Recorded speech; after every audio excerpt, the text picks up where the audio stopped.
আসসালামু আলাইকুম। আজকে তৈরি করব সিপি স্টাইল চিকেন বল। এই চিকেন বল একবার বানিয়ে আপনি 2 থেকে 3 মাস সংরক্ষণ করে খেতে পারবেন। এখানে আমি 1 কেজি পরিমাণ চিকেন কিমা নিয়েছি। মুরগির বুকের মাংসটাকে ব্লেন্ডারে ব্লেন্ড করে নিয়েছি।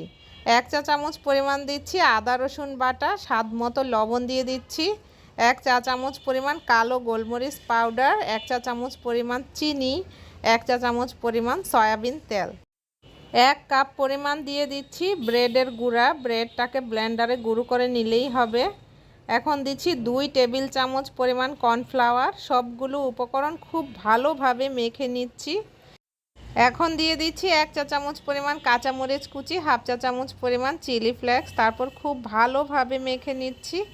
মেখে নেওয়া হয়ে গেলে একটা মেজারমেন্ট চামচ নিয়ে নিব। মেজারমেন্ট চামচ দিয়ে সবগুলো বল একই মাপের তৈরি করে নিতে হবে। তারপর হাতের সাহায্যে গোল করে বল আকৃতি করে তৈরি করে নিয়েছি। সবগুলো বল তৈরি করে নেওয়া হয়ে গেলে চলে যাব চুলায়। বড় একটা পাতিলের মধ্যে পানি ফুটতে দিয়েছি। পানিটা যখন ফুটে উঠবে তখন চিকেন বলগুলোকে দিয়ে দিব আর 2 থেকে 3 মিনিট সিদ্ধ করে নিলেই চিকেন বলগুলো দেখবেন পানির উপরে ভেসে উঠেছে। তারপর সাথে সাথে উঠিয়ে নেবেন।